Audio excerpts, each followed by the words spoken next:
11º Papo Cretino, 11ª edição desta ação do projeto Tribuna do Cretino, que visa promover um debate de conjuntura com artistas da cidade nesse período de pandemia, em que a produção teatral, a produção cultural está interrompida. E hoje eu trouxe mais uma convidada muito especial, uma colega de turma, uma colega de trabalho, de profissão, que trabalha em várias áreas. Ela é uma artista mesmo, vamos dizer assim, polivalente. Ela é atriz, contadora de história, já trabalhou com Pássaro Junino, cantora. Eu estou falando de Esther Sá. Esther, eu falo diretamente do Solar dos Silva, no Jurunas. Bom dia, tu falas de onde? Bom dia, meu amor. Estou aqui no bairro do Marco, a minha residência. Tudo bem por aí? Tudo bom, mano. Graças a Deus. Apesar dos pesares, né? A gente segue. Cada dia eu digo que é uma dádiva e um desafio, cada dia que a gente está vivendo, né? Com certeza. Esther, eu separei uns tópicos aqui para a nossa conversa. A gente não tem um compromisso de segui-los em ordem, nem um compromisso de abordar todos. A gente vai deixando a nossa conversa fluir, tá? Mas para a gente não se perder, eu vou apresentar aqui os tópicos, tá? O tópico 1, teatro na cidade antes e durante a pandemia, categoria teatral e políticas públicas para as artes cênicas, teatro, Pássaro Junino, contação de história e música. O tópico 4 seria escola de teatro e dança, experiência como aluna e professora da escola. Daqui a pouco a gente conta um pouquinho mais sobre isso, sobre a nossa experiência como turma Cobra Grande, né? E o tópico 5, teatro e mídias virtuais, articulações possíveis ou não.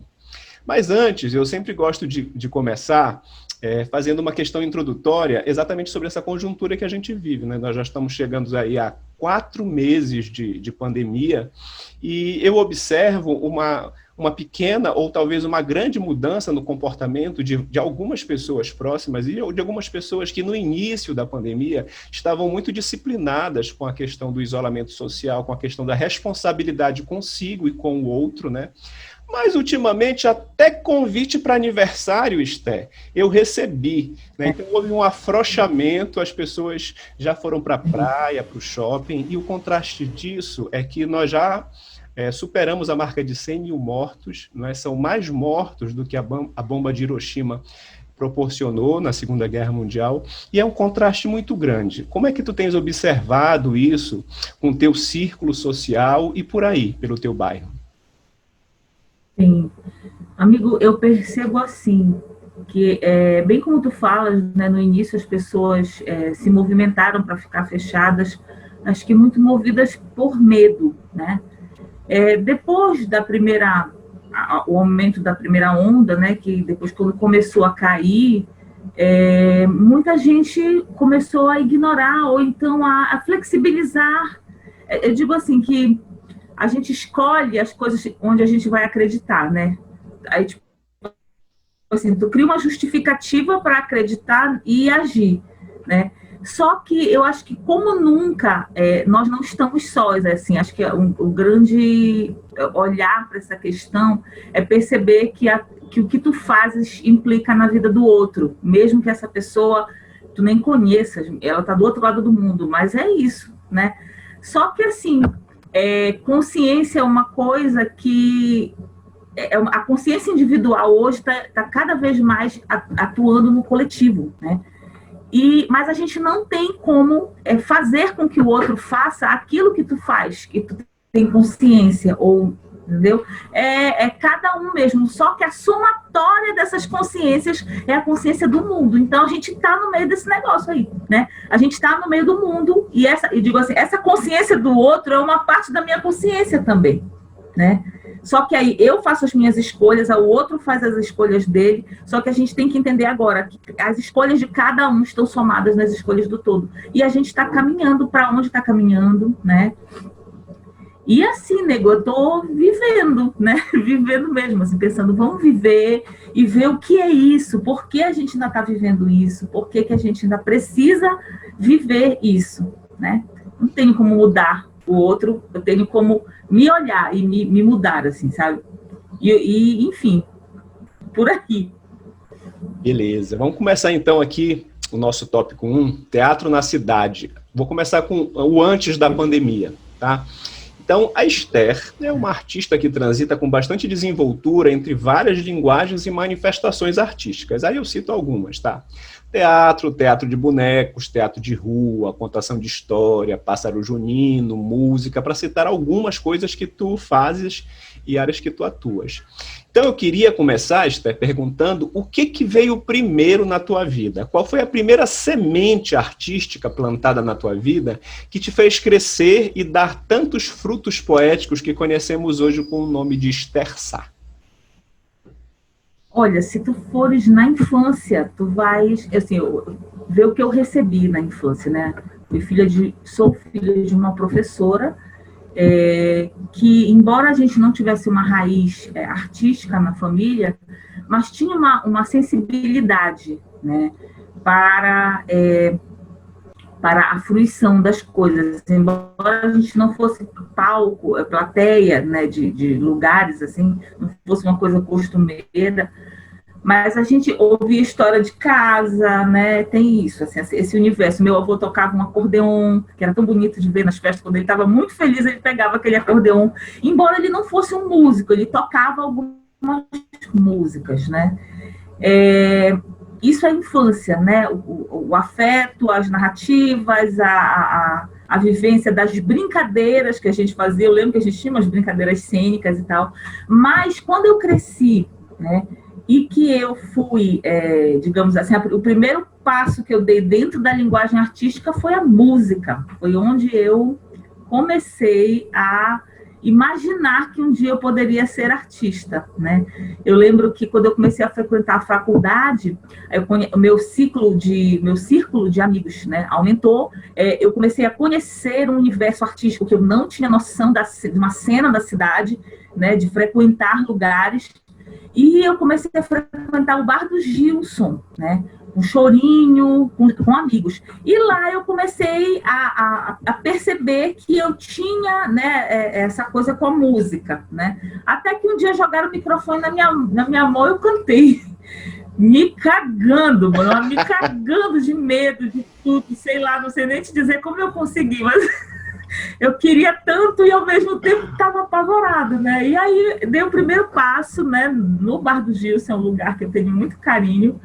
E aí, digamos assim, não, esse negócio aí mexeu comigo. Aí eu comecei a me movimentar, né? E sem saber, eu estava caminhando para a arte cada vez mais, né?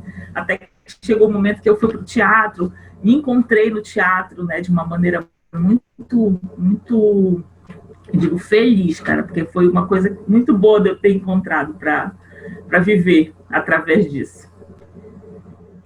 Ah, legal.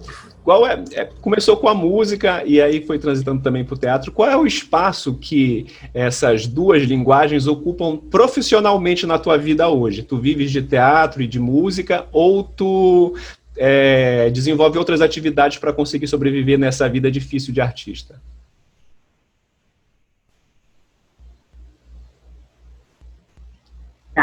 A maior parte mesmo teatro e a contação de história, que foi uma coisa também que chegou um pouco depois e que hoje eu diria que dentro do meu sustento é o carro-chefe, né? Até mais do que o teatro agora. Não que o teatro não seja importante na minha vida, mas tu estás falando de profissionalmente, eu estou pensando naquilo que está me sustentando financeiramente, né? E é a contação de história, eu trabalho com a contação de história. Que o teatro está aqui, né? Está aqui do ladinho, né? Não tem como o teatro sair de mim, a verdade é essa, né? Mas eu tenho muita consciência desse diálogo entre essas duas linguagens, né? E a gente vai exercitando isso. A música, eu tenho um trabalho musical, né, autoral com Renatinho Torres, que a gente apresenta, que são músicas infantis. E tem algumas outras coisas de música que aparecem que eu também faço, mas assim, o trabalho mesmo é o teatro e a contação de história. O Renato é um espetáculo de teatro, um espetáculo musical? Como que tu consideras? Pois é, o Tambor de Dentro é o nome do trabalho que a gente faz, né? E ele mistura essas linguagens, porque o Renato também tem um pé no teatro, né? O Renato é um poeta, ele é da área da literatura, da música, do teatro. Então a gente mistura um pouco disso. É música, né? Digamos, o ponto a espinha dorsal do trabalho é a música, mas a gente também trabalha com a poesia e com as cenas, com pequenas cenas, então é misturado. Eu gosto muito disso, dessa fluência de linguagens, da gente entender que a fronteira é uma coisa que a gente cria, né? A fronteira é imaginária, porque tudo é uma coisa só, mas que a gente reparte para estudar, para encontrar respostas para nós mesmos. Isso. O que foi que a pandemia interrompeu dos teus projetos artísticos que estavam em andamento, Esther? Pois é, Fernando. Claro que interrompeu, porque a gente se viu dentro de casa, né? Tinha coisas para acontecer, projetos, formações que eu estou fazendo que pararam. Mas assim, a minha vida profissional, por eu não ter um emprego fixo e sim trabalhar com a arte,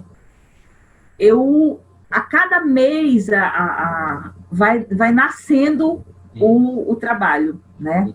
Eu vou movimentando para que o trabalho chegue, né? Algumas vezes chega sem, digamos, sem um movimento externo, digamos assim, sem eu... Quero dizer assim, claro que a energia que eu movo é que traz o trabalho, é isso que eu penso. Mas, assim, às vezes tu não precisa fazer nada, o telefone toca e é um trabalho chegando, né? Mas tudo isso é resultado dessa energia que a gente move, né? Esse telefone que toca é resultado da energia que a gente está movendo. E, assim, muita coisa foi interrompida e eu passei os 2 primeiros meses da pandemia dona de casa, né? Graças a Deus, eu tinha uma pequena reserva, porque eu tinha feito alguns trabalhos, olha só como é a vida. Eu tinha feito um trabalho em fevereiro, que o cachê demorou a sair, né? Normalmente isso é um problema, né? Mas eu estava ok, eu estava esperando aquele cachê, e aquele cachê saiu exatamente no início da pandemia. E aí, assim, final do mês de março e o mês de abril, a gente conseguiu, né? Digamos, organizar a vida financeira com esse cachê, mas eram 2 cachês. E eu peguei e fiquei organizando a minha vida assim. Não sei, não sabia como é que ia ser, mas aí eu digo, não, eu comecei a lavar roupa, fazer comida todo dia, sabe? Porque tu dispensa a pessoa que, né, a diarista, e aí eu comecei a dona de casa, organiza e tal. Quando chegou final de maio, né, eu disse, eu preciso trabalhar, eu preciso dar um jeito de trabalhar. E aí eu creio assim, que como eu não entrei num parafuso talvez essa grana que entrou me ajudou a ter essa tranquilidade, eu tive um tempo, talvez, para maturar isso que começou a acontecer a partir de junho. Porque eu estou trabalhando horrores, amigo. Trabalhando que só. Que aí também é isso.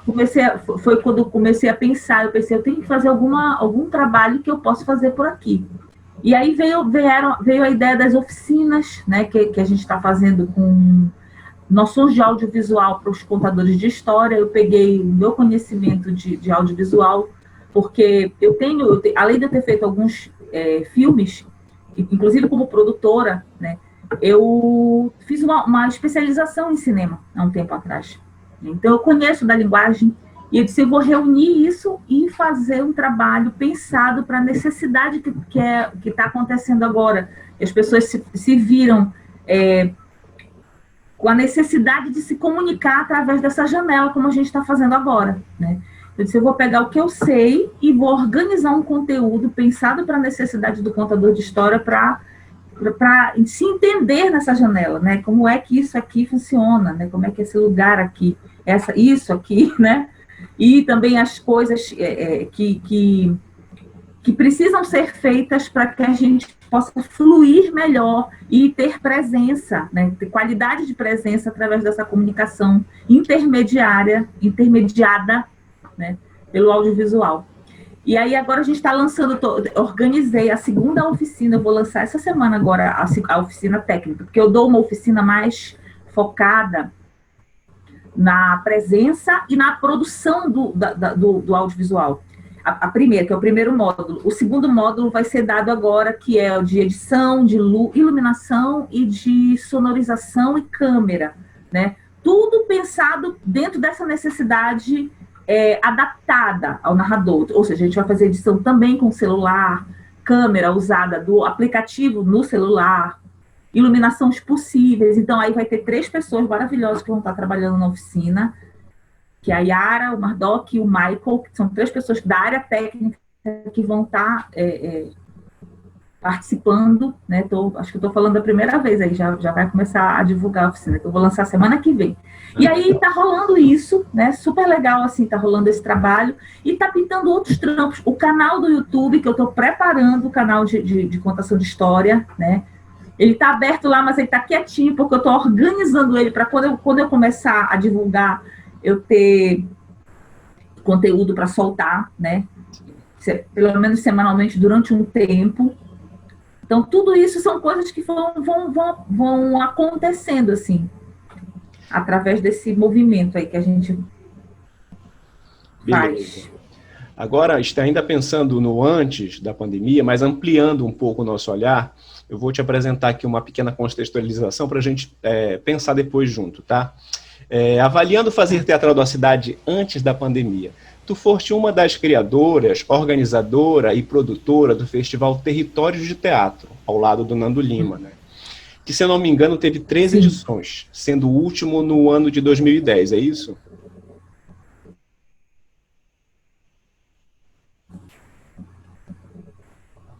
A imagem travou. Tá. Eu disse que, se eu não me engano, o Festival Territórios de Teatro teve 3 edições, e que o último foi em 2010. É isso, né? Foi 2008, é isso mesmo.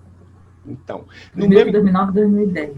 Tá. No meu entendimento, a proposta do festival reunia diferentes propostas cênicas, incentivando a troca de experiências e, sobretudo, ocupando vários espaços da cidade conquistados pelos artistas. E numa das edições nós tivemos a presença do Kio Abreu, que é crítico de teatro, né?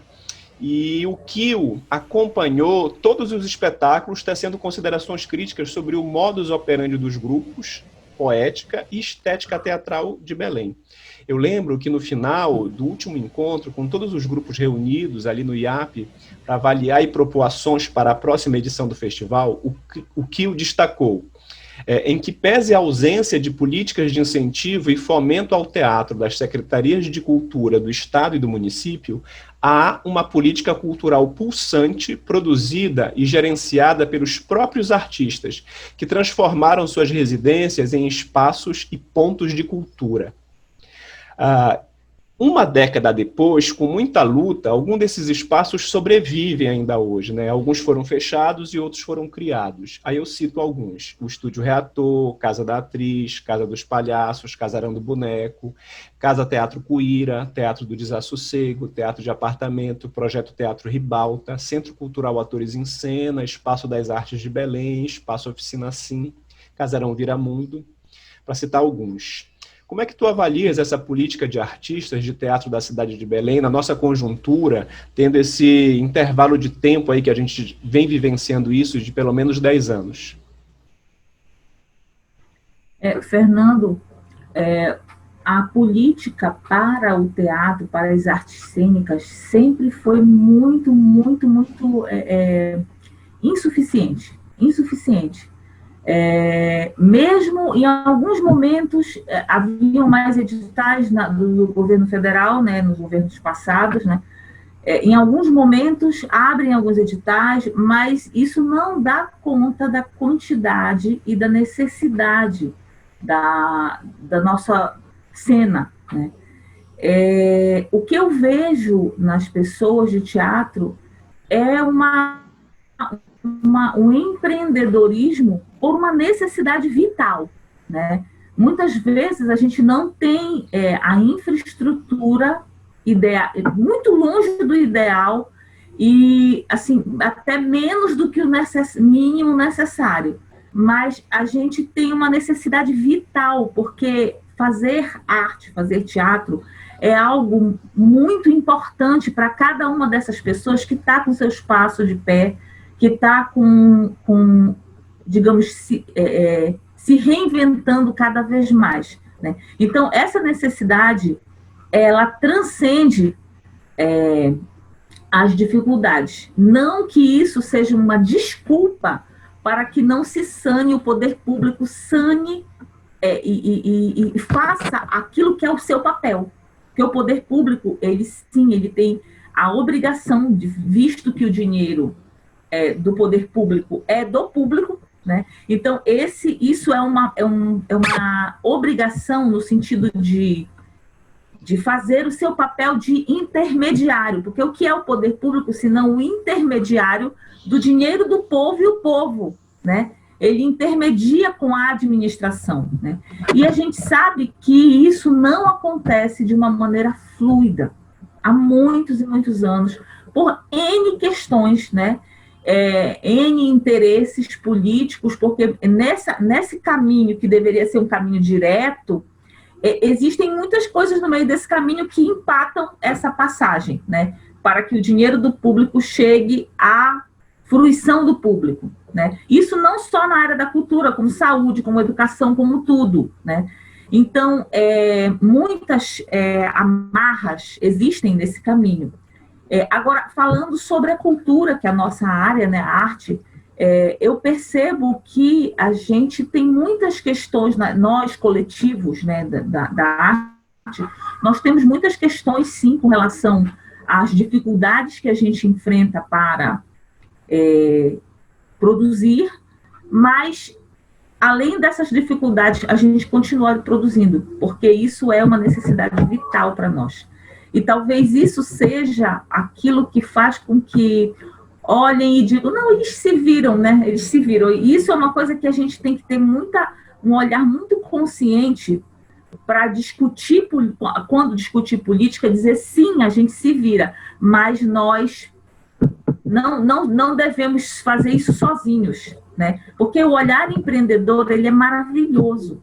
Empreendedor no sentido de buscar autossuficiência, buscar plateias que possam, sim, estar calçando, porque também acho importante que a plateia, como recebedora do trabalho, possa também estar contribuindo com a sustentação disso, porque é uma sustentação coletiva de quem faz, de quem recebe, né? E dessa instituição que faz essa ponte. Mas a gente sabe que dentro de uma realidade social tem uma grande parte da população que só vai receber isso se tiver uma vontade, uma força política que faça chegar, para que isso cresça cada vez mais, para que conheça, para que aquilo que tem, eu esqueci agora a música que diz que a gente acho que é do Gil, que a gente diz que a gente não sabe exatamente o que a gente quer. Oh, meu Deus, não sei se eu estou tentando me lembrar da música. Não é que a gente, tipo assim, a gente quer, o povo sabe, eu lembrei, o povo sabe o que quer, mas o povo também quer o que não sabe, né? É uma música do Gil, né? O povo sabe o que quer, mas o povo também quer o que não sabe, né? O povo quer saber, né? O povo quer conhecer, mesmo que ele não saiba, o povo quer teatro, e mesmo que ele não saiba o que ele quer.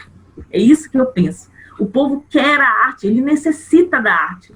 Ele nem sabe ainda, mas ele quer, ele precisa disso, né? E é isso, e esse intermédio que precisa fluir melhor, e todas as partes estão envolvidas nessa assim, a gente não pode apontar apenas um único culpado, é um engendro de energias que precisam se organizar para fluir melhor, para que possa chegar onde e a coisa, porque quando uma coisa flui bem, gente, aquilo aumenta, aquilo vibra, aquilo vai pulsando e vai, né? Então eu penso dessa forma. O Paulo Ricardo, ele foi o primeiro convidado aqui do Papo Cretino, e mesmo antes de eu conversar com ele aqui, eu já tinha trocado uma ideia há alguns anos atrás, que eu percebo que esses espaços, eles existem, se propõe como uma política cultural, mas falta uma articulação entre eles, né? Eu percebo que falta agir articulados em rede. Então, há alguns anos eu pensei e tentei colocar em prática, por meio desse projeto de extensão do Cretino, tentar entender como funcionava ou como pensava cada espaço, né, que tem as suas peculiaridades, né? Alguns são residências dos próprios artistas que eles transformam, depois destransformam, como, por exemplo, é a Casa da Atriz. E aí eu procurei articular isso por meio da universidade, né? Aí eu tinha algumas bolsistas, tentando entender como que esses espaços se reconhecem. É espaço independente, é espaço alternativo, é uma outra nomenclatura, ou a nomenclatura não importa. Enfim, era uma tentativa de articular esses espaços. Então, talvez seja um pouco isso do que tu estás dizendo, tem que ser um esforço coletivo. Então, eu penso que os espaços existem, né? Falta uma articulação. A Fumbel poderia fazer essa articulação, a Fumbel poderia equipar esses espaços, os espaços já existem, e promover um circuito, né? Por exemplo, a Esther tem um espetáculo, o Tambor de Dentro. Ela, no primeiro final de semana, ela está na Casa da Atriz, no segundo final de semana no Estúdio Reator, no terceiro final de semana na Casa dos Palhaços, no quarto lá no Casarão do Boneco. Fechou aquele mês. No segundo, que ela está no segundo espaço, tem um outro espetáculo no primeiro, e isso vai girando uma economia produzida pela cultura, né? Com o papel do Estado fazendo isso e os artistas também. O que tu pensas sobre essa ideia e por que tu achas que uma coisa simples, ao meu ver, é tão difícil de ser colocada em prática em virtude, talvez, da falta de vontade política dos setores governamentais? Sim, essa ideia que tu colocas, Fernando, é uma ideia barata, né? E viável, né? E sim, tem um alcance, sim, mas eu até coloco uma coisa a mais. E por que não esse espetáculo não vai nos bairros, né? Nos centros comunitários, não vai nas paróquias, né? Nos lugares onde a gente possa chegar? Isso é uma vontade política que pudesse propor ações que a gente pudesse chegar nesses lugares, formar. E também tem uma outra coisa, Fernando, tem muita gente produzindo nos bairros que a gente não conhece, né? A gente precisa ver esse teatro que está sendo produzido e incluir esse circuito, que essas casas que você citou são muito importantes, elas são, digamos, irrigadoras, né, de produção artística. Mas se a gente se conectasse numa amplitude maior, indo para os bairros, nesses lugares, cavar espaço em bairros, em que a gente pudesse fazer circulações, em que a gente vai para esses lugares, a gente poderia conseguir mais ainda, né? Conseguir com que a cidade pudesse ter esses momentos de respiro, enfim. Isso que tu estás propondo é muito bom, é muito simples, não é caro, é vontade política mesmo, vontade. É querer fazer, é acreditar, né? E investir, sim, investir dinheiro nisso, né? Mas o resultado disso é muito mais rentável, né, do que o investimento. E eu penso, sim, que isso é uma coisa que a gente precisaria ter um mapeamento de outros lugares. E assim, não é esperar o ideal para começar. Eu acho que começa com o que tem. Olha, nós temos 3 bairros periféricos em que a gente pode estar, 3 centros comunitários que têm uma movimentação popular, vão para esses 3. Mês que vem, 5, 10, vai crescendo. Sim. Agora, Esther, pensando um pouquinho sobre já o durante a pandemia, tá? E pensando nessa relação das políticas públicas, como é que tu avalia essas ações emergenciais que foram desenvolvidas tanto pela Secult quanto pela Fumbel, né? Mais especificamente, a Secult com o Festival Tia Quieta em Casa e a Fumbel com o Festival Embalando a Arte na Rede. Tu participaste dos editais? Como é que tu avalias? Eu participei do primeiro, da Tia Quieta em Casa. Tia Quieta em né? Casa. É uma iniciativa interessante, porém muito pequena para dar conta e não teve uma continuidade. O da Fumbel eu não me inscrevi porque eu achei assim um absurdo a quantidade de documentos que foram pedidos. Foi muito, em vez de simplificado, foi um processo complicado, né, de quantidade de documentação. E eu resolvi não focar a minha energia, porque a gente estava vivendo aquele momento bem punk da pandemia, de ter que sair, de ir ali resolver documentos, ir para o meio do comércio, entrar numa fila para resolver uma pendência de prefeitura, né?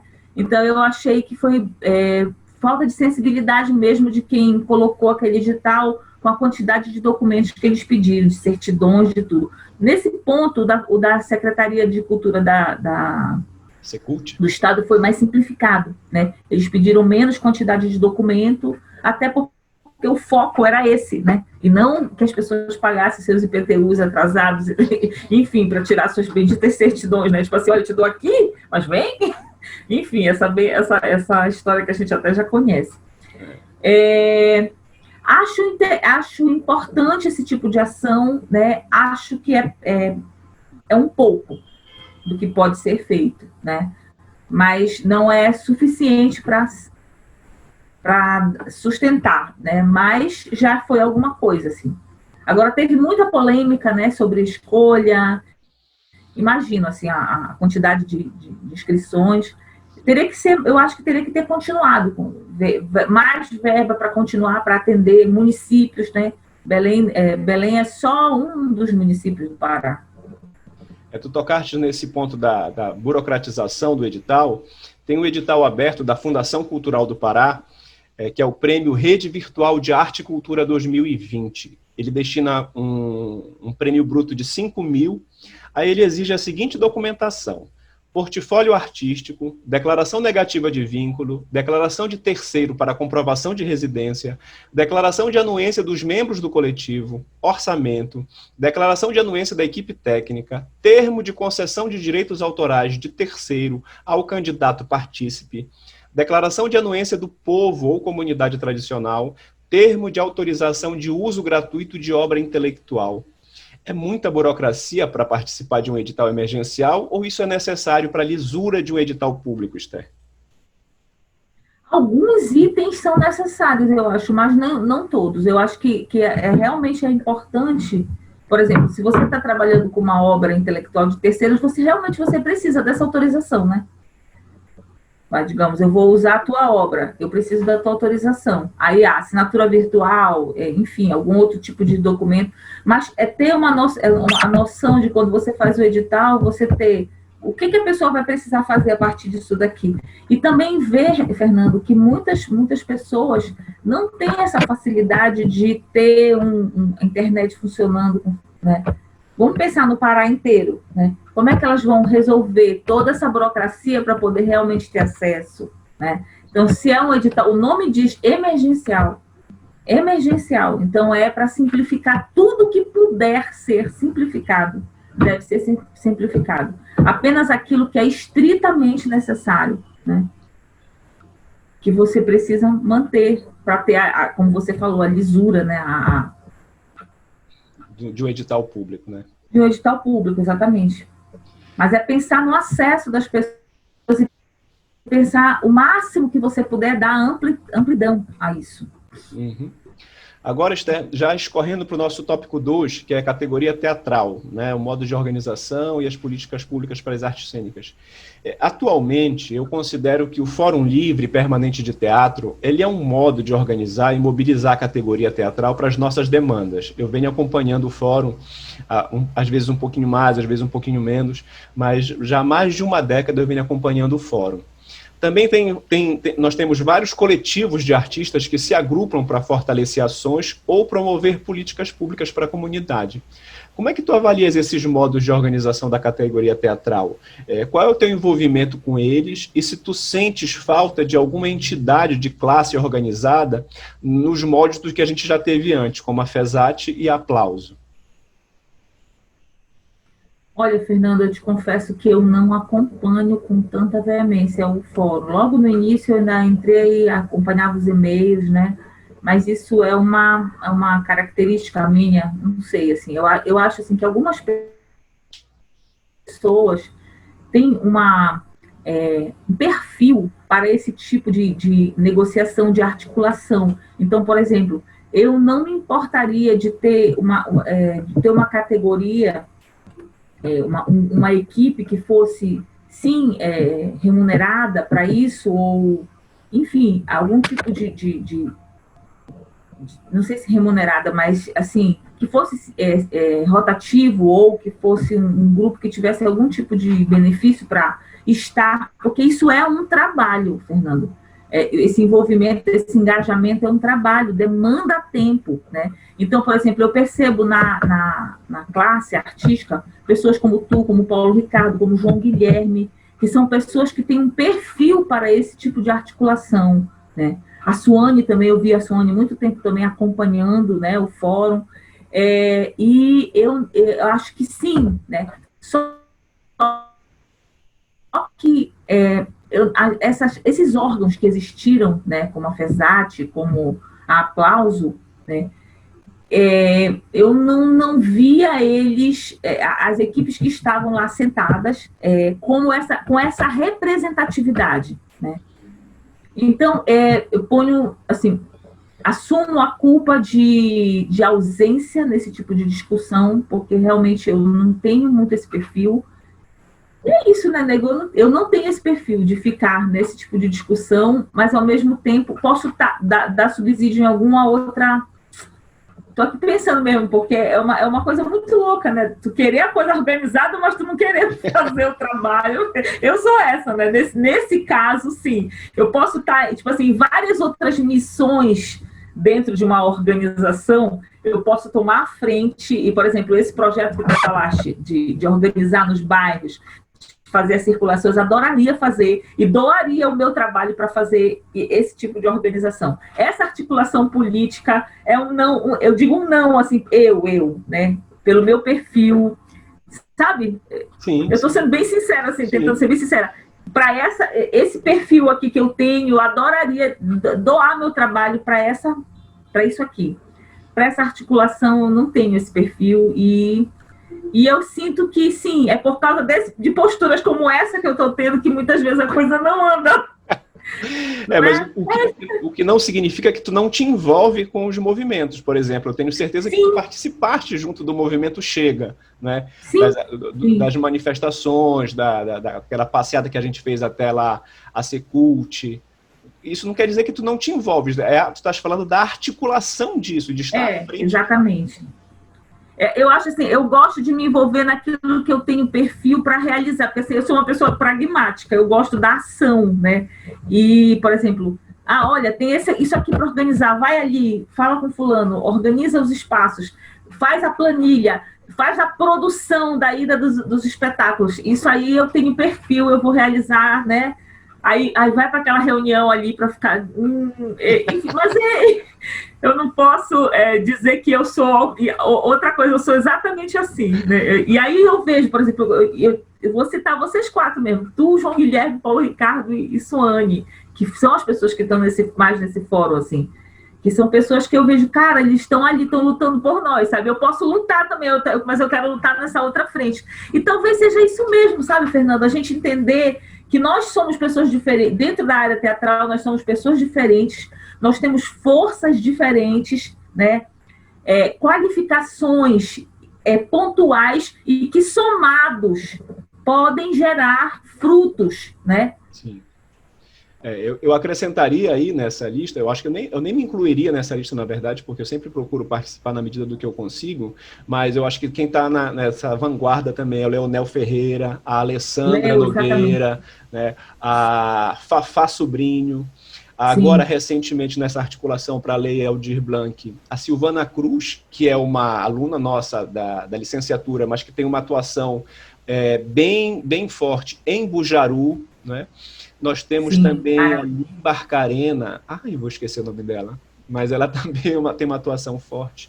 Então, são pessoas realmente que estão bem articuladas há algum tempo, né, e que vêm conseguindo alguns avanços, às vezes que é um processo mesmo que demanda paciência e demanda persistência, né? Mas escorrendo agora, Esté, para o nosso tópico 3, a gente vai falar um pouquinho sobre as várias facetas de Esther, tá? E eu queria começar falando que uma das primeiras críticas que eu escrevi e publiquei no blog do Tribuna do Cretino, em novembro de 2013, quando o projeto ainda estava em fase experimental, foi sobre um trabalho teu. Eu vou ler um trecho da crítica e depois eu te faço uma pergunta. Abre aspas. Antes mesmo do espetáculo propriamente dito começar, vemos Esther Sá, única atuante da peça, percorrendo sem cerimônia a boca de cena, o palco e mesmo algumas fileiras da plateia. O despojamento da atuante, antes de começar a apresentação, não é casual. É o primeiro contato com os espectadores, momento onde se estabelece o acordo tácito que situa a encenação no gênero épico, isto é, uma encenação que fundamenta a ação no plano da narrativa, ao invés de encarná-la e torná-la presente por meio da metamorfose da atuante com as personagens. É neste gênero, o épico, que vemos nascer e crescer as asas do pássaro de Esther Sá, sobrevoando com maestria a história recente do teatro em Belém do Pará, para nos revelar a trajetória de outro pássaro veterano e mestre, Iracema Oliveira. Fecho aspas. Eu queria que tu comentasses e falasses sobre o teu processo de pesquisa para essa montagem, convivendo e trabalhando ao lado dessa mestra da cultura popular, que é Iracema Oliveira. Então, Fernando, lindo que tu escreveu. Eu tinha lido, né? Fazia tempo que eu não lia. Que bonito. Quero ler de novo a crítica inteira. É isso mesmo que tu falas, né? É o gênero épico, né? É a narrativa. Sou eu contando, não estou fazendo a personagem, né? Sou eu contando aquilo que eu vivi, né? Com a Iracema, que foi uma vivência muito especial e é uma vivência muito especial. Esse trabalho chamado Iracema Voa, ele é um marco muito importante na minha carreira de artista, como criadora, como dramaturga, como pesquisadora, né? E é um trabalho em que o documentário, ele estava no pensamento, o documentário de cinema, né? Eu estava até pensando nisso, que eu estudei, quando eu fiz aquela especialização em cinema, eu estudei documentário com a Ana Lúcia Lobato, nossa amiga. Foi minha professora, linda, maravilhosa, e ela deu aula tão maravilhosamente sobre o documentário que eu fiquei encantada com essa coisa de você ir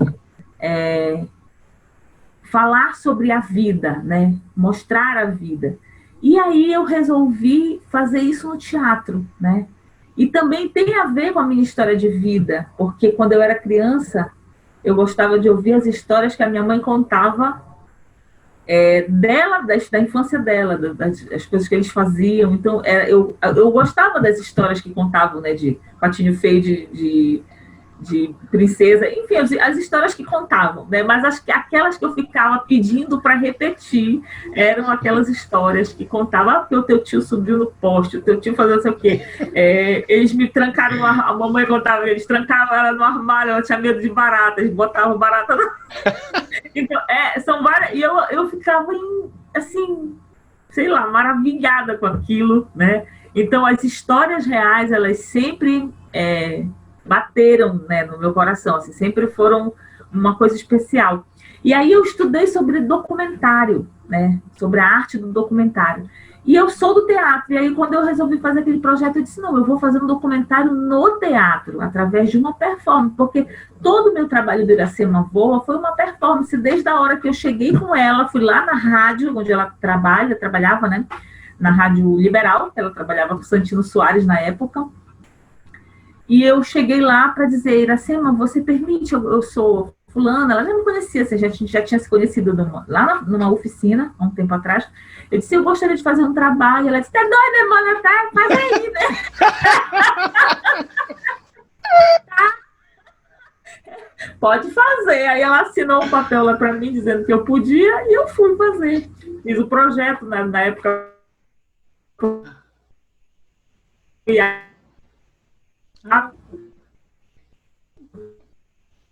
Travou o teu áudio e a tua imagem, Esther. Vamos esperar voltar.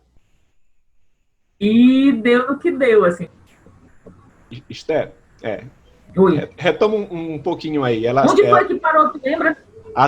Ela autorizou e tu começaste a ação.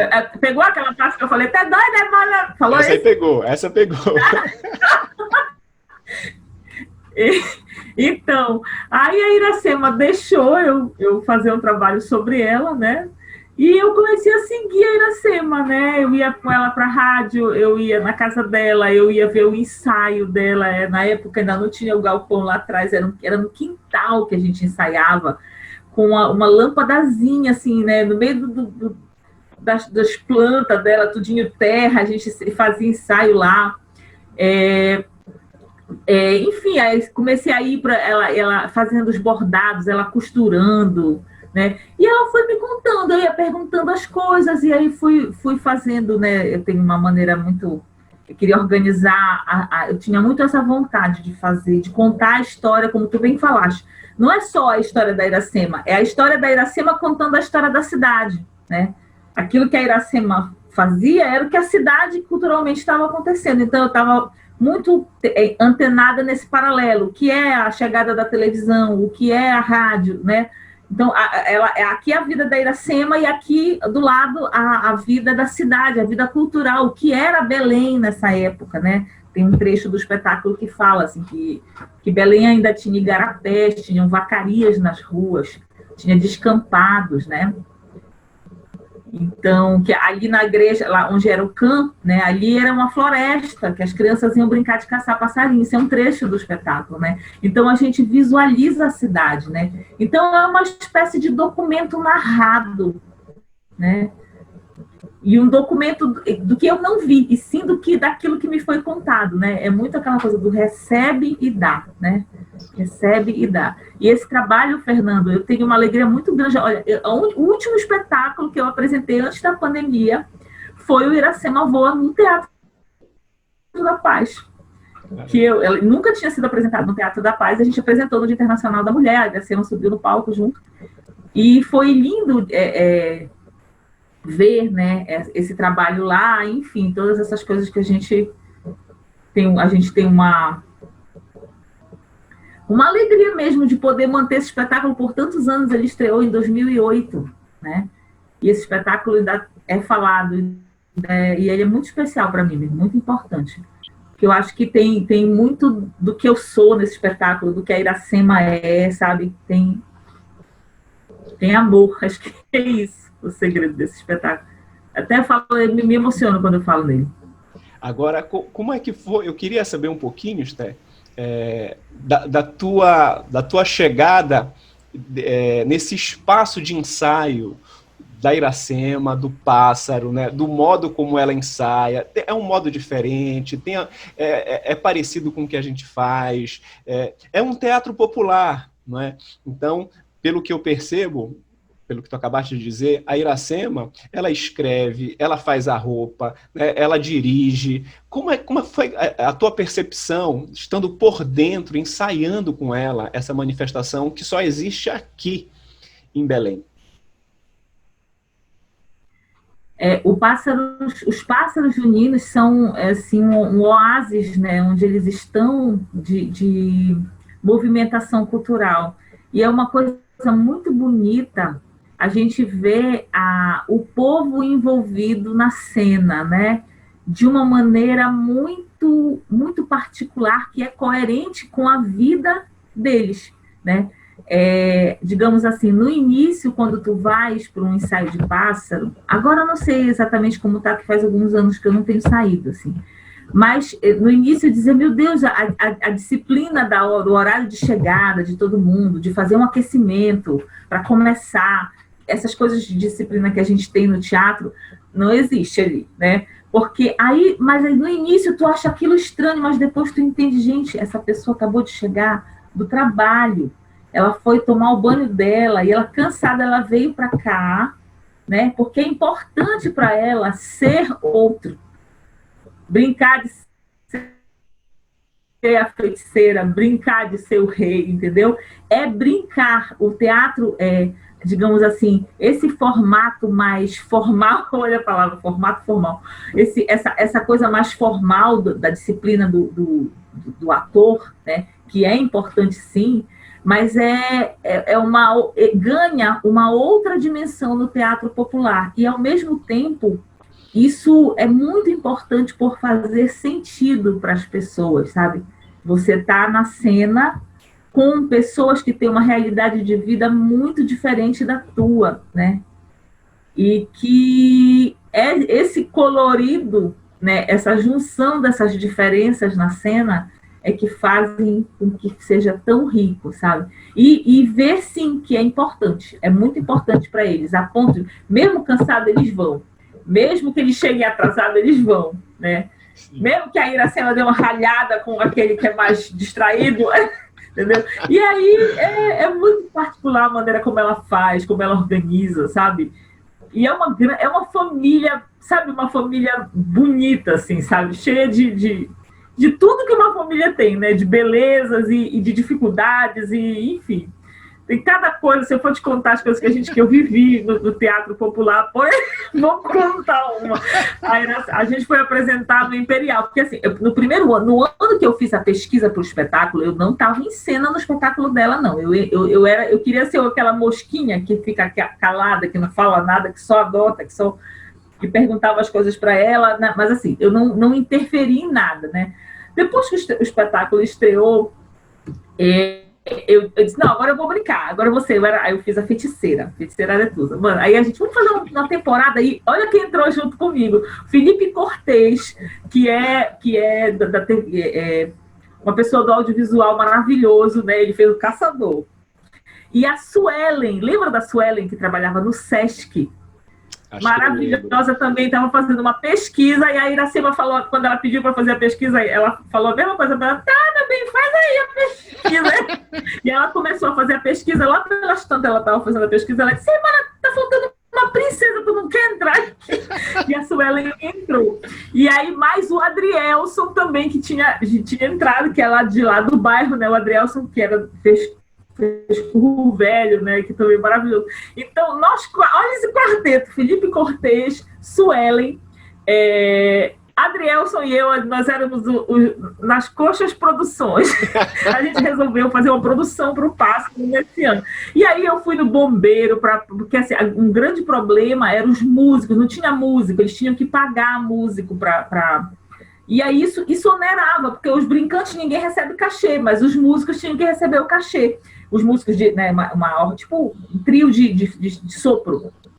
Eu disse, não, eu vou lá no bombeiro. Eu fui lá no bombeiro, falei com o bombeiro lá que organizava a banda, liberou 5 bombeiros tocando. Mano, esses bombeiros iam para a gente fez uma tabela de apresentações. As apresentações chegavam em cima da hora, mas não tá na arte gráfica. Enfim, a gente foi organizando, fizemos o calendário de junho, divulgamos, fizemos um panfletinho, e a gente ria, e aí os bombeiros, né, iam com a gente, mano, mas eles achavam graça, porque pá, e morriam, né? E eles adoravam. Eu sei que um dia, depois de um tempo, isso foi muito legal, a gente fez essa temporada, aí, deixa eu te contar essa. Aí nós fomos fazendo Imperial. Por quê? No Imperial, a Iracema contava que tinha pássaro, né? Mas que depois não tinha, não parou de ter. Aí eu fui no Imperial, né? Falei com o senhor lá do Imperial. Primeiro liguei, então fui lá dizer, não, nós queremos fazer uma apresentação aqui. Aí a gente foi fazer uma apresentação no Imperial, né? Mano, nesse dia, o Matuto, na hora de sair da casa da Iracema de ônibus, nada do Matuto chegar. Aí o Matuto não chega, aí a Iracema pega o vizinho dela e diz assim, vem cá, veste essa roupa aí que a gente vai para a apresentação. E nós fomos sem o Matuto, né? Quando a gente... Aí tem aquela entrada, né? Que apresenta todos os personagens, né? Aí entra um, entra outro, e apresenta, né? Nessa hora a Iracema tá apresentando. Agora, Matuto... Aí toca o celular dela. Quem é? O Matuto. O Matuto dando uma desculpa. A gente já tava em cena. Aí a Iracema... caralho! Porra, não sei o que... Ela escroteou com o Matuto, né? Ela já tava em cena. A gente tava em cena quando a gente ria. Escroteando com o cara. Mas agora a gente falou, não vai te esperar mais não sei o que a gente vai fazer aqui. E aí terminou. A gente se apresentando, né? só fazia a gente se apresentando assim e rindo, né? Da Iracema escroteando. Quando ela desligou o telefone, ela disse: acho que eu vou esperar. Aí pronto, viu a cena. A gente deu um jeito lá eu nem me lembro se era o Matuto, se era eu acho que era o Matuto, era um personagem que ela, enfim, e aí a gente se resolvia, né?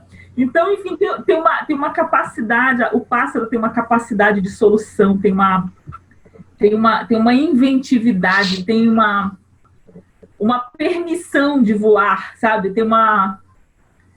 Quero achar a palavra, assim, mas tem uma... É que, assim, não há amarras para ele, entendeu? Ele vai dar o jeito dele de voar, com essas questões todas. Ele tem uma voa, licença para fazer o que ele quiser, né? Licença, isso. Tem uma licença para fazer e... Pra brincar, e a né? não queria entrar em cena, mano. Aí a gente tinha uma porta-pássaro que na hora, em cima da hora, a gente estava na coxinha, vendo barradas. Bora, Marcela, entra, Marcela. Eu não.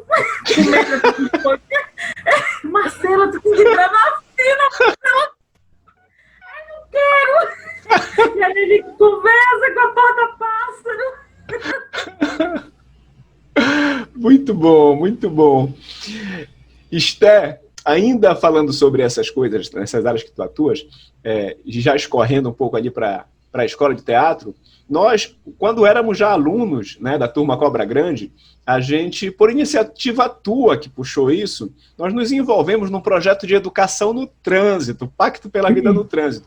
E que, para mim, a experiência ali foi muito importante, porque me deu essa dinâmica da rua, essa versatilidade, a coisa do improviso, a sagacidade que o ator tem que ter quando ele está na rua, né? Então foi muito importante para mim.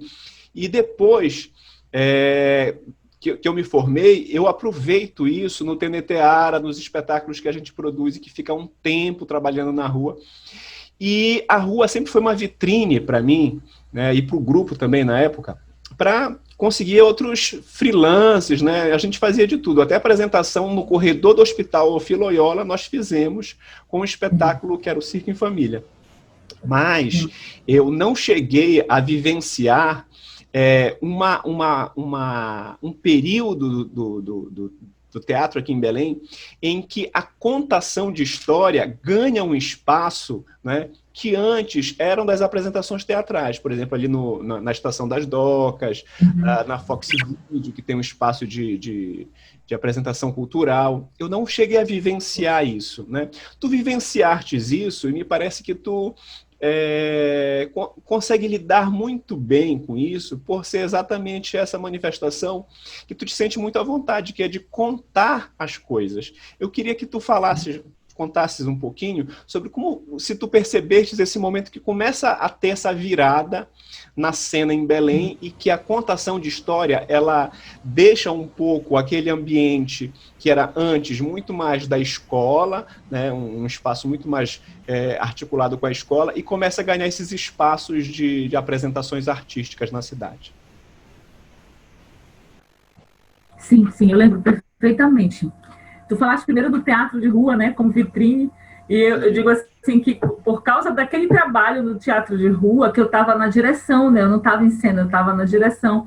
Por causa desse trabalho, eu fiz uma direção, a minha primeira direção em ópera, porque o Serguei Pissanov passou e viu o trabalho e procurou quem era a pessoa diretora do trabalho. Ele veio falar comigo, né, e me convidou para dirigir um trabalho de ópera, que eu fiz na época na escola de música, né? Fiz com o Ney, com o Ney, não é o Rocha, eu esqueci agora, o Ney e o Emílio. Os dois eram os atores, né? Sim. Mímicos, que eram mímicos, ele queria uma coisa de mímica, eu chamei os dois que eram mímicos. Então foi o meu primeiro, e depois acabei dirigindo outra ópera dele também, já com a professora Glória Caputo. Então, quando tu falaste de vitrine, eu lembrei disso. Sim, foi vitrine para vocês e vitrine para mim também, que estava na direção.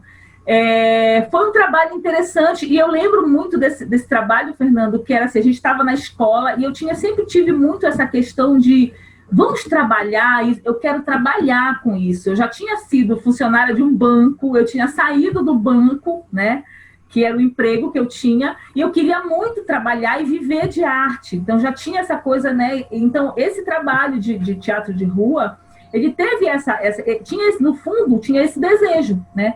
Que a gente trabalhou um tempo lá no Detran, e no Detran eu entrava em cena também, né? Entrava em cena. Eu não entrei, mas tinha o personagem, eu fazia um moleque, agora que eu lembrei, oh, meu Deus, o passado é uma parada.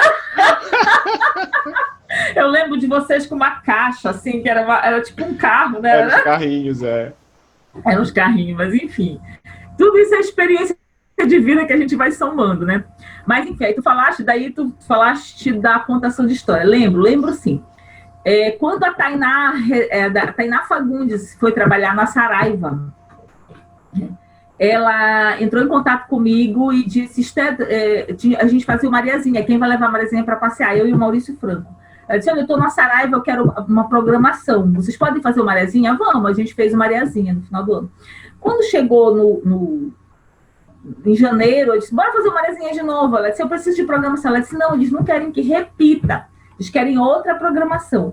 E aí, tinha uma demanda da Saraiva, que era que eles queriam contação de história. Tu tens contação de história? E eu tinha. Eu tinha uma contação de história, que era o Mágico de Oz, que é a Adalgisa e o Mágico em Oz, que eu tinha feito há muito tempo atrás para a Feira do Livro, que era tudo com teatro de objetos, que também tinha muito o meu histórico com a Embust, né? Que eu fiz, né? Que era uma narrativa, que também não... Quando eu comecei, eu não pensei em fazer uma contação de história, eu queria fazer um trabalho com objetos, e como eu estava sozinha em cena, e como eu queria que fosse um exercício solo, a narrativa se apresentou como uma solução para isso, né? Então, tinha feito esse exercício, tinha feito na Feira do Livro, e esse trabalho estava guardado. E aí a Tainá perguntou, tu tens uma contação de história? Eu disse, eu tenho, essa daqui. Aí eu apresentei lá na Saraiva. Ah, foi ótimo. Agora, aí no mês que vem a Tainá falou, eu preciso de outra. Aí eu disse, então peraí. Aí eu tinha uma outra, que era a Tia Miséria. Aí eu fiz a outra. Eu sei que ela foi pedindo mais, eu preciso de mais. Eu comecei a compor. Aí tinha uma coisa da Saraiva, que eles mandavam um livro para tu fazeres a contação de história, né? E tu criavas a contação. E eu fui criando um repertório. Mas assim, antes disso, quando eu falo essa coisa do narrativo, e isso é antes do Iracema Voa, eu vou te dizer onde foi que eu me descobri como uma narradora e que eu conseguia fazer trabalho solo. Foi num espetáculo chamado Império de São Benedito, com a Karine Jansen, a direção da Karine Jansen, né? Nós éramos 3 pessoas do elenco, era eu, Michel Amorim e a Margarete. E eu percebi naquele espetáculo a força narrativa, porque o espetáculo, quando estava na narrativa, era tu e a plateia. Então eu comecei a perceber, nossa, eu dou conta de um espetáculo, eu dou conta de fazer um espetáculo sozinha. Foi isso que me fortaleceu a fazer o projeto do Iracema sozinha, junto com essas outras experiências, entre aspas, menores de tamanho, né, de dimensão, digamos assim. Não era um teatro, era uma sala de livraria, sabe? Ou então era a salinha da Feira do Livro. E aí eu comecei a perceber essa força narrativa dentro do meu trabalho, né, que começou a fazer sentido para mim, eu comecei a investigar. E hoje, assim, Fernando, quando eu apresento, nas primeiras histórias eu usava mais figurino, coisa. Hoje em dia eu tenho muitas histórias que eu sempre assim, eu percebo o que a história precisa, o que ela me pede. Tem história que não pede nada, é só mesmo para tu narrar. Tem história que pede objeto, né? Então, eu sempre tento me conectar com a necessidade que a história, o que ela quer, né? E aí eu entro nessa fluência e aí as respostas vão chegando. Eu vou percebendo o que eu realmente preciso para fazer aquele trabalho. Legal. Agora, eu queria que a gente comentasse sobre a nossa experiência na escola, né? Nós dois temos uma experiência tanto como aluno quanto professores. Então, eu queria que tu pensasse comigo de Iriqui a Madame Cleci, que foram as 2 personagens que tu trabalhaste na montagem. A Iriqui no Macunaíma, no Fim do Que Não Tem Fim, e a Madame Cleci lá no As Noivas de Nelson, que é a versão do vestido de noiva do Nelson Rodrigues, né? Queria que tu comentasse essa experiência como aluna, né? Fazendo já esse comparativo depois, quando a gente trabalha junto, como professores, e monta o NR e o jogo. Tem uma parte minha na escola de teatro que tu não conheces, Fernando, Eita. porque a Iriki não foi minha primeira personagem na escola. Eu digo assim, a escola tem um papel fundamental na minha vida, porque assim, foi a escola que me abriu as portas do teatro, né? Quando eu cantava na noite, eu queria fazer um espetáculo que era de música, mas na verdade eu já queria fazer teatro. Era uma ideia de um roteiro que eu tinha, né? Que eu não tinha muita experiência, mas na minha cabeça o que eu queria era já fazer cena. E aí eu fui procurar uma pessoa de teatro, que foi a Dedé Bandeira, e ela disse, menina, vai fazer teatro que tu vai gostar, entendeu? Ela sacou o que eu queria de verdade. Porque esse espetáculo que eu pensei acabou não acontecendo, não saiu a verba, a gente não pôde fazer. E aí ela disse, vai lá na escola de teatro que tu vai gostar. E eu entrei na escola de teatro na época eu cheguei na escola de teatro, me matriculei, fiz a prova, né, do teste, passei, e aí eu fui assistir, no primeiro dia de aula era para a gente assistir Mariano e Escombros. Mariano, que era o texto do Paulo Faria, montado pela Vlad, e Escombros era uma direção do David Matos. E ainda tinha o espetáculo do Miguel também, que eram as bacantes, não eram as bacantes. Não, era só nesses 2 anos. E aí, pum! Entrei na escola, assisti a primeira peça que eu assisti lá dentro foi Mariano, fiquei encantada. Vi os Escombros também, tá. Aí começou as aulas, teve uma greve e me convidaram para entrar em Mariano, para substituir uma atriz de Mariano. Então eu já entrei, a primeira peça que eu fiz de teatro foi uma substituição da vilã da peça. Então, eu era mega imatura, não tinha experiência em teatro, mas eu fui, né? Fiz o personagem, lembrei, Jorge Azevedo, a Lia. Enfim, foi muito legal ter feito também lá no espaço, na Sala Mariana. Esse foi o meu primeiro espetáculo. Também fiz com o David Matos, os Édipos. Ele fez eu fiz o Édipo Rei. E olha só, eu já era narradora do Édipo, quando ele fez uma das versões do Édipo, eu era narradora. Eu fazia um personagem que era como se fosse a Corifeia, mas ela dava uns outros textos que não eram do Édipo, né? Então, essa foi o início do teatro, na escola de teatro. Depois eu saí, voltei, já na época da Iriki, né? Cara, o que foi Macunaíma, gente? Macunaíma foi muito boa. Foi muito bom a gente ter vivido aquilo, Fernando, que loucura, né? Porque, assim, foi a primeira vez que eu fiz a escola toda, né? O ano inteiro, fiz o processo de montagem, né? Então, foi muito interessante tudo que a gente viveu. O que era aquele projeto dentro do Valdemar Henrique, que era na época que o Nando Lima era diretor, que era o... Esqueci o nome, me lembra aí. Pauta Residência. Pauta Residência, cara. A gente ficava um mês dentro do teatro experimentando. Eu lembro da Patrícia Gondim testando aquelas projeções no chão, aqueles desenhos, né? E a gente, tudo, assim, todo aquele trampo rolando ali, a gente vivendo aquilo tudo. Lembro o Bruce com os miritis. Os miritis, a gente com aquele negócio vermelho dentro da boca, que eram uns bichinhos que vendiam em camelô, que acendiam uma luz, e a gente fazia a cena do Curupira com aquele bicho, babava, horror. Ai, meu Deus, foi muito lindo. Tinha uma cena que a gente jogava bola lá de cima. Eu lembro muito dos bastidores, né? A gente fazia uma rádio, lembra? A nossa rádio, era eu e tu na rádio. Vamos fazer aqui, tá na posição da rádio.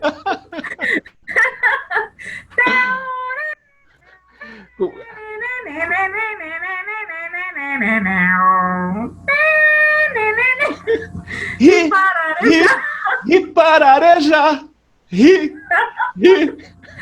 Foi muito bom.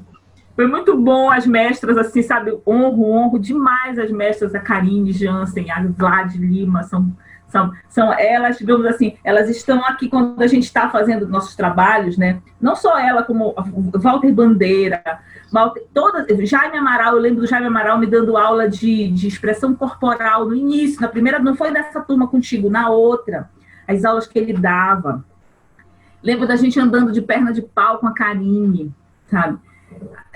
Minha cabeça batia no teto, né? Eu lembro dessa sensação da gente jogando bola na perna de pau e a cabeça da gente batendo no teto do Cláudio Barradas, né? E a gente treinando aquilo. Foi muito louco o processo todo, assim. Foi muito bom mesmo, né? E aí a Iriqui, né? A Iriqui nasceu também, né? Mas a Iri, como era? A Irimel era a irmãzinha caçula. Foi muito legal, foi muito bom viver o Macunaíma, assim. Para mim, eu acho que a gente teve uma catarse, assim, de memórias, né? E de, olha, na nossa cara de estudo, assim, né? Do que a gente viveu ali dentro do Valdemar Henrique. E foi muito especial essa coisa de você entender o processo do teatro experimental. Eu digo assim, Fernando, que eu nunca fiz uma escola de direção, a gente não aprendeu, a gente não teve um curso de direção de teatro. A gente aprendeu observando. Eu aprendi observando. Eu aprendi a dirigir observando os diretores trabalhando e entendendo que aquilo que estava acontecendo era um processo. Então, isso para mim, foi a aula de direção que eu recebi, ou seja, ao mesmo tempo que eu estava recebendo o trabalho de ator, eu estava recebendo aula de direção, porque eu estava atenta a isso, porque, enfim, dentro de mim tinha alguma coisa que me dizia que eu queria aquilo também, né? Dirigir, eu não queria só ser dirigida, eu queria dirigir um dia. E é isso que aconteceu, né? Gratidão mesmo, gratidão, muita gratidão por todos nós, assim, eu lembro tem vários flashes na minha cabeça de tudo, assim, que a gente... Eu tenho um flash, só para ver se tu lembras desse flash, eu lembro de um flash que a Karine, a gente já no Valdemar Henrique, e ela diz, vocês têm que nos surpreender, tem que trazer coisas, objetos, é uma tribo louca! Aí o nosso colega, no outro dia, Mel Oeiras, aparece com um colar, com uma raquete de tênis, pendurada no pescoço. Só que o Fresco não conseguia se mexer fazendo o espetáculo, porque aquela porra incomodava. Tu lembra dessa cena? Eu lembro, gente. Mas, teve várias situações. E a maquiagem do Faial que a gente ficava passando no corpo, né? Sonhos de estrelato. Várias fuleiragens de camarim. E no dia que a sunga do Tumba, a mãe dele jogou fora, porque viu aquele figurino todo sujo de tabatinga, jogou fora, achando que era pano de chão velho. Aí no outro dia, a minha mãe jogou fora meu figurino. Muito bom. Isso foi na quinta-feira, dá teu jeito e faz outro. Aí, quando foi na sexta-feira, ele apareceu com o figurino todo novinho, né? Vai sujar! Porque tinha que ficar com cara de velho, né? Cara, que lindo. Agora, bora pular, bora pra Madame Cleci, né? Então, aí já foi outro processo com o Miguel, né? Outro processo em que a gente lê o texto, né? Fez aquele trabalho de mesa, a composição do personagem. É muito especial também ter estado ali no Solar da Beira, aquela energia do Solar da Beira, né? E a gente fez um espetáculo bem para mim foi muito legal também, enfrentar aquela temporada, sabe? Aquela coisa de chegar no Ver o Peso de noite, né? Viver o Ver o Peso à noite, que não era uma coisa muito comum para mim, pelo menos na época. Lembro do dia que a Dira Paz foi assistir o espetáculo, que eu quase morro do coração, porque ela chegou um pouquinho atrasada, e a minha cena, a Madame Cleci entrava lá de baixo, então estava eu e o Faísca, a gente ficava lá embaixo, eu e o Faísca, né? Até a hora que a Madame Cleci subia lá na escada fazendo a bonita, né? E aí, quando bate na porta, assim, né? Lá naquele portão. Aí ela, gente, o Miguel me convidou, mas eu cheguei atrasada. Isso estava tudo escuro, né? Quando eu cheguei perto, não, eu volto outro dia, Quando eu olhei, eu disse, meu Deus, a Dira Paz, eu disse, menina, entra, pelo amor de Deus, se eu não te deixar entrar, o Miguel me mata. Entra aí. E aí ela entrou e subiu, imagina, foi muito lindo. E que mais? Cara, foi muito legal. A Deirô fazendo a Lúcia, era muito louco, muito legal, muito lindo o trabalho dela. Né, com aquele véu na cara. Eu lembro também a Belinha e o Hudson faziam os pais da Lúcia, né? Os pais da Alaide e da Lúcia. Muito bom, foi muito bom montar Nelson Rodrigues, gostei, né? Madame Cleci. E às vezes eu fico pensando assim, se fosse hoje eu acho que eu ia brincar mais. Mas é isso, cada fase da vida é uma coisa. Ali eu fiz o que eu podia naquele momento e foi o que tinha de ser. Hoje é outra... Tu lembras do dia que o Nelson apareceu, a gente saindo no galpão do Miguel? Qual Nelson? O Nelson Rodrigues. Ah, tá. Que a Aline via ele em cima do telhado. Lembro. E aí, Tá ali. e aí ela teve um choque mesmo, né? Caiu dura. Lembro. E aí a gente socorreu e tal, só que depois virou meio que uma piada interna. A gente, na hora de Sim, gritar o merda, a gente evocava o Nelson. Nelson. Não, foi um processo bem forte ali, né? Teve muitas tensões, né? E outra, mas assim, nas memórias doces na minha cabeça, eu lembro do filho da Sueli fazendo sabia todo o texto, ele ficava lá do lado quando alguém errava o texto, né, o Rafael, ele dizia tal coisa assim, assim, assim, ele sabia todo o texto de todo mundo, né? Aí o Miguel, ai, meu puto! Foi muito bom. Agora aí professora, né? Sim, fazendo esse contraponto. Enfim, professora, aí eu fui professora da escola, Fernando, no ano em que a gente estava fazendo a Madame Cleci, eu já estava como professora, só que eu era uma professora estagiária. Eu dava aula para as meninas de dança, né? Durante todo o ano da Madame Cleci, eu estava dando aula. Né? Foi um ano muito especial para mim também, porque essa coisa do diretor, né? Lembra que eu te falei? Que a gente aprendeu, o diretor vendo. Eu exercitei o meu processo de direção e de dar aula ali dentro com as meninas da dança, tanto que a maioria delas eu tenho contato com elas ainda pelo Facebook, são pessoas que elas foram importantes para mim, né? Pelo processo, né? De criação do meu ser diretor ali naquele momento, porque não foi uma oficina que era um mês, eu passei um ano com elas, e a gente compôs dois pequenos espetáculos, que eram os resultados dos semestres, né? A gente fez. Depois eu saí, e aí depois já voltei como professora substituta, que foi nessa época que a gente fez o NR o Jogo também, né? E foi um processo muito rico com tudo que tem direito, assim, né? E eu acho que é isso mesmo, é muito legal, assim, às vezes, Fernanda, as coisas acontecem, né? E a gente não... mas por que a gente só quer a perfeição, né? E a vida é tudo junto, e foi muito especial. Eu tenho também muita gratidão por tudo que a gente viveu junto, você e todos daquela turma, assim. Foi muito especial mesmo. Acho que o trabalho deu uma explodida na cidade, né? Sim. Porque tinha aquela coisa do jogo, né? Eu lembro da gente, bora fazer um jogo. Aí como é que é? Eu faço a gente vai fazer um tabuleiro, assim, começou a viajar nessa onda do jogo, né? E, cara, foi super legal, assim. Eu lembro das pessoas na plateia, né, vibrando e fazendo torcida. Né? As pessoas levavam pandeiro, papel picado. parecia um campo de futebol mesmo, né? Eu lembro disso, assim, das pessoas, vermelho, laranja, eu acho que o laranja só perdia, né? Vermelho que ganhava. É verdade, tinha um time que sempre perdia. Só teve uma vez que o laranja ganhou, né? Mas era muito louco, assim, e o povo fazia, era um repá, assim, era um repá no teatro, a gente fez a temporada no ICA. E cada um de nós colocou sua parte ali, sabe? E criou toda aquela beleza e também as não belezas do processo, né? Tudo Sim. faz parte e muito lindo viver. Eu lembro muito porque a gente pegou vários contos, né, da vida como ela é, e Sim. eu não lembro quantos contos eram, mas os marcantes para mim eram a do Alipinho, que era a noiva da morte, e era muito Sim. engraçado quando começava o Alipinho, os meninos sacaneando o Alipinho, que era o Alipinho, um menino criado pelas tias, né, pelas mães, e pelas tias, eu lembro. Mas ao mesmo tempo que era engraçado, é essa coisa do Nelson, né? É a comédia Sim. e é uma tragédia também. Sim. O Alipinho no final não aguentava e se matava. E o plural, eu não lembro do nome do ator que fazia. Mas ele era muito engraçado, porque ele era palhaço de Castanhal. Lembro que ele era de Castanhal e ele trabalhava já como palhaço. Mas eu não lembro... Lembra da história aí pra mim, o plural? O plural é que, no final, o amigo dizia para ele, olha, tua mulher tá te traindo.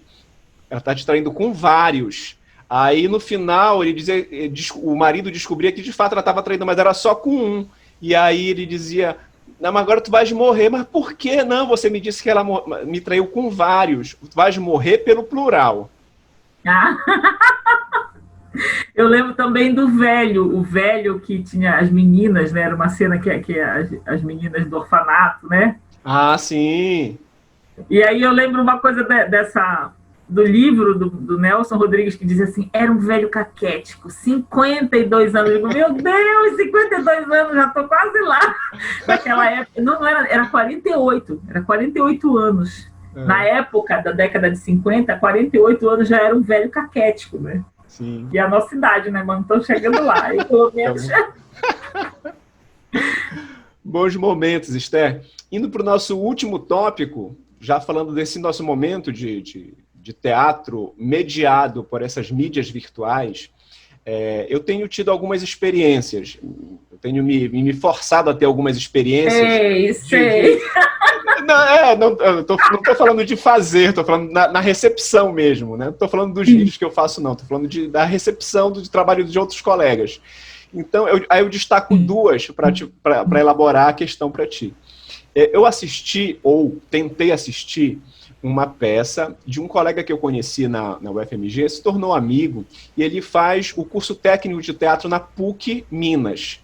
E lá eles optaram, como é um curso pago, particular, eles optaram por fazer a educação à distância, né, o ensino remoto. E eles fizeram uma montagem da Viúva, Porém Honesta, do Nelson, para esse formato. Eu juro que eu tentei assistir, eu até comentei isso com ele, mas eu não consegui passar 12 minutos assistindo, porque não chegava essa coisa da presença que a gente discutia, que tu falavas no início, não chegava, não era a energia do elenco, não era o pique deles, não era a afinação, era um problema meu mesmo com essa mediação, não chegava. Por outro lado, nesse último final de semana, eu assisti a Mostra aí virtual do Casarão. E assisti a contação de história da Vande e assisti a contação de história do Gil. E aí a minha recepção foi completamente diferente. Eu me senti abraçado pelo que eu vi. E aí a questão que eu apresento para ti é: tu sentes diferença no que tu tens visto, né, de peças online ou de peças mesmo ao vivo sendo transmitidas online para o que tem sido produzido em contação de história? Então, essa mediação, ela me parece mais favorável para a contação de história do que para o teatro propriamente dito? Existe uma coisa da necessidade do uso do movimento que faz com que a tela seja mais adequada para um do que para o outro, né? Normalmente o contador de história ele pode trabalhar aqui com seus elementos, né? E trabalhar no foco da narrativa, ok, né? O teatro, dependendo do tipo do teatro que se precisa, talvez você precise, afastar mais. E isso aqui é diferente, né, Fernanda? Aqui, né? Então, isso são características, né? Que tem a ver com o uso das possibilidades disso aqui, porque isso aqui não vai ser igual à sala de teatro, né? Então, quando você entende que você tem essas limitações e também algumas vantagens que isso aqui te dá, aí você começa a se movimentar dentro da realidade, não daquilo que você quer que seja a realidade, entendeu? Quando a gente aprende a lidar com a realidade disso aqui, aí você vai fluir dentro do possível, né? E aí talvez você consiga... Porque uma coisa Fernando, se eu estiver conversando aqui contigo, agoniada, a energia que eu estou vibrando aqui, independente da gente estar ligado por uma tela ou por outra situação, isso é uma forma de conexão. Não sei se faz sentido isso para ti. Sim. Mas aí, quando você consegue estar fluindo para se conectar, aí a coisa acontece, e aí chega lá no outro, entendeu? Que não tem muito a ver de ser teatro ou ser contação de história. Tem a ver com o que você entende que a gente aceitar o que é real, né? O que isso pode nos dar é uma coisa. O que a qualidade de presença física é outra coisa. Mas se eu aceito aquilo que é e produzo a partir disso de uma maneira tranquila, eu consigo chegar. né? E aí tem algumas técnicas, por exemplo, agora não estou olhando para a câmera, eu estou olhando para ti, né? Porque eu tô te vendo aqui. Mas eu posso olhar para a câmera. Quando eu olho para a câmera, eu estou olhando para a pessoa que está me vendo lá na casa, né? Pelo outro lado do vídeo. Isso é só uma informação. Agora, como você usa essa informação através da tua canalização de energia, aí é outra coisa, entendeu?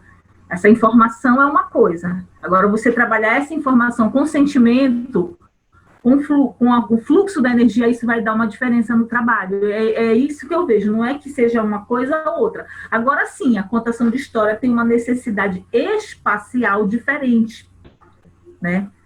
Mas não chegar num plano mais aberto, não tem problema nenhum. Né? É só uma questão de você se adaptar para a realidade do que é o vídeo. E tu consegues acompanhar peças inteiras online? Algumas coisas eu vi que eu amei, cara. Eu vi o Jesus Cristo, a Rainha do Céu, mas esse foi uma filmagem que aconteceu antes, né? Na época, antes da pandemia. Eu fiquei tão emocionada vendo esse espetáculo, cara, e tão feliz de poder estar vendo esse espetáculo, porque provavelmente não passaria na internet se não fosse a pandemia, digamos assim. Né? E eu pude ver, eu senti, o câmera andava na passarela onde é a passagem, porque era só uma atriz em cena, né? Então era um código mesmo, o câmera estava na cena também, filmando para poder pegar os melhores ângulos e tal. Esse é o telefone está tocando. Atende. Meu Deus, espera aí. Esqueci de botar. Eu dificilmente ligo, mas enfim. Aí tá, eu tô louca para assistir o pessoal do Magilute de Recife, que tá dificílimo conseguir o ingresso. Tu entra 2 horas da tarde e 2 horas da tarde já tem 70 pessoas na tua frente, é uma loucura. Porque tu já ouviu falar desse trabalho? Não. Eles usam várias redes e as pessoas que assistiram me disseram que é maravilhoso. Eu tenho assistido bastante coisa ali do Sesc São Paulo, né? Vou destacar alguns. Eu vi o Natergalli, Matheus Natergalli, qual foi o último que eu vi? Ah, meu Deus, eu assisti vários, assim, mas teve uns que eu gostei bastante, o Cássio Scarpin, enfim. O cara da Companhia do Tijolo também, muito legal o trabalho. Tem vários lá no Sesc São Paulo, milhões de coisas apresentadas. E aí é outra coisa. É teatro de uma outra forma. Se a gente conseguir olhar para isso como é uma outra forma, é uma possibilidade, né? Aí a gente vai ver. Mas, assim, se eu quiser que seja aquilo que é na presença física, eu vou me frustrar. Mas se eu aceitar aquilo que está podendo ser nesse momento, aí eu vou me abrir para gostar ou não gostar. Pode ser que eu não goste, não tem problema nenhum se não gostar, né? Sim. Eu acho que eu tô nessa aí de preciso me abrir mais. Porque assim, Fernando, não é perigoso, sabe? Tu pode gostar ou tu pode não gostar, tu tem esse direito, tu pode gostar ou não gostar, né? Mas assim, tu não precisa também te defender disso, sabe? Porque às vezes a gente entra num processo de defesa antes da coisa, a coisa ainda nem começou, eu já não gostei. Entendeu? Aí, ou seja, tu tá fechando qualquer porta, né? Com certeza. Esther, foi muito bacana, foi muito legal. Queria te agradecer pelas memórias, pela parceria nos trabalhos que a gente fez e que pôde relembrar agora. E se tem alguma questão, alguma coisa que eu não abordei, que tu querias abordar, aproveita para falar. Sei lá, eu acho que a gente falou bastante, assim, foi muito bom. O que eu quero é agradecer mesmo por a gente estar junto aqui, né? E lembrar das nossas memórias, porque a gente foi colega de turma. Sim. Foi muito bom, a gente viveu eu aguentei 2 anos todo dia. O cretino. Sempre foi, né? Sempre foi. Quero dar parabéns pro amor. Tá resistindo, né?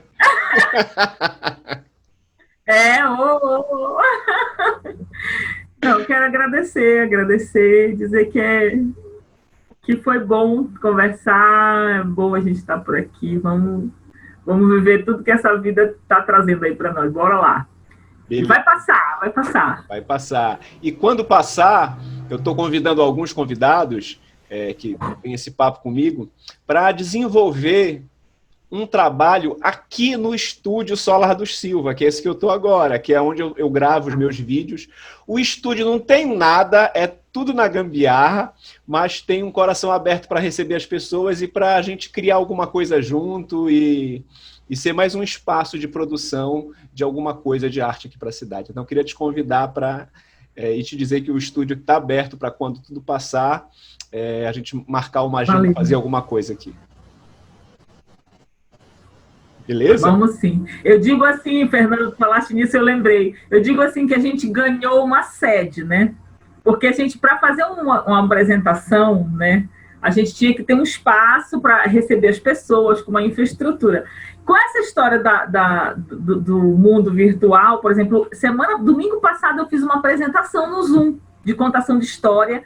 Eu fiz com pouca gente, com interação mesmo. As pessoas ligavam o áudio na hora que tinha uma cena que eu interagia com as vozes das pessoas e a gente fazia interação e foi muito bacana, né? Que também é uma forma de eu manter o meu trabalho, que eu estou cobrando ingresso e tal. Então, foi super bacana e eu vou manter esse projeto que é o Histórias na Janela. Eu digo assim, gente, eu ganhei uma sede aqui, esse aqui, esse lugar onde eu estou, onde eu dou aula, mas também o meu quarto, minha cama está bem aqui do lado, né? Meu quarto e meu escritório. Então a gente adaptou aqui e virou um cenário, né? E a gente está fazendo coisas por aqui, tanto dando aula como agora também fazendo apresentações. Dentro do possível, tipo assim, dentro do que está posto, é o melhor que está podendo ser e a gente está, né, abrindo-se para viver, porque ou tipo assim, ou a gente fica esperando, né, acabar tudo para a gente voltar ao que era, mas enquanto a gente espera, eu estou inventando onda por aqui. Beleza. Então tá aberto para a gente inventar uma onda junto. Evoé e merda para nós, Esther. Evoé, merda para nós. Beijo grande, gratidão, pessoal. Valeu. Beijo.